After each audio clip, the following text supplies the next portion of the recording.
देश रोता रहा और मोदी जी का रैली होता रहा। मोदी जी रैली में झूठ का पिटारा खोलते रहे और जनता आँख खोले सोता रहा।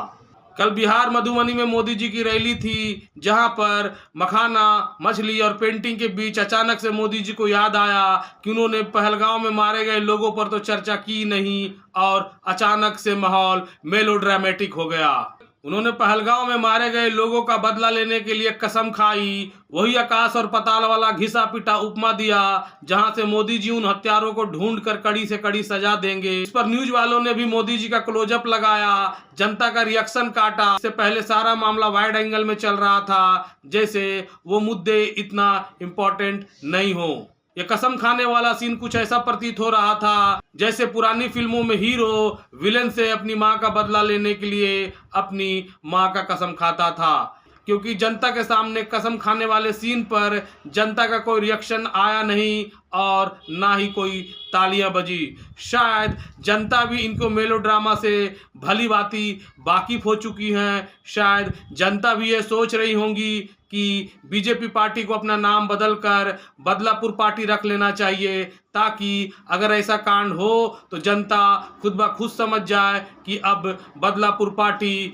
बदला लेगी। क्योंकि पहले चरण में इनसे सुरक्षा होती नहीं, इनको बदला लेने के लिए मोटिवेशन के रूप में जनता की बलि की जरूरत पड़ती है, तब जाके इनका अंदर का देशभक्त जागता है। नहीं तो साहब विदेशी दौरे में ही इतने व्यस्त होते हैं कि जनता से भी इनको मन की बात करनी होती है, और मीडिया के लिए तो इनके पास वक्त ही नहीं। इसलिए इन्होंने मीडिया को दिहाड़ी पर रखा हुआ है, जो 24 घंटे इनका गुणगान, हिंदू मुस्लिम नफरत और राम जी की आरती करते रहते हैं।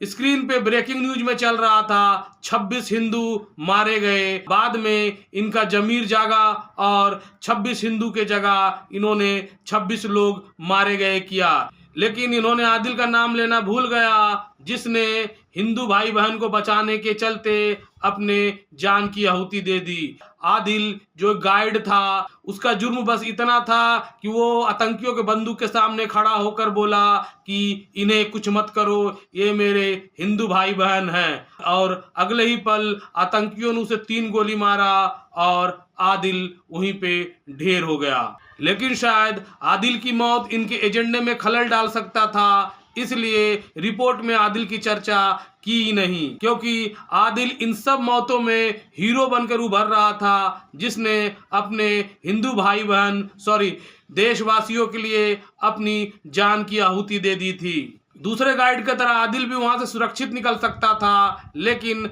आदिल ने बुजदिली का रास्ता नहीं चुना और बदले में उसे मौत मिली और वो शहीद हो गया।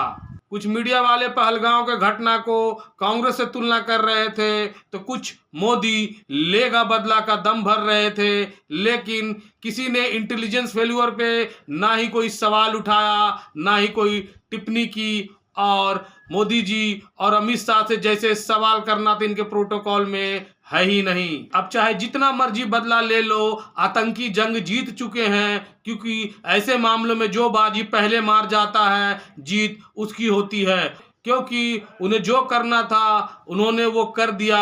अब भारत सरकार जितना मर्जी बदला ले ले, लेकिन वो लोग जो अपनी ही मिट्टी पे अपनों के सामने मौत के घाट उतार दिए गए, वो कभी भी वापस लौट के नहीं आएंगे। भारत के कमजोर सुरक्षा नीति के चलते एक बार फिर से कश्मीर और कश्मीरी बदनाम हो गए। अब शायद सालों तक कोई भी आम जनता कश्मीर जाने को सोचेगा भी नहीं। कश्मीर की वादियां पर्यटकों से फिर से सूनी हो जाएगी और शिकारे खाली, कहवा ठंडा हो जाएगा, और भारतीय होने का वो जुनून जो कश्मीरियों को हमसे जोड़ता था वो फिर से गड्ढे में पड़ जाएगा। जय हिंद, जय भारत।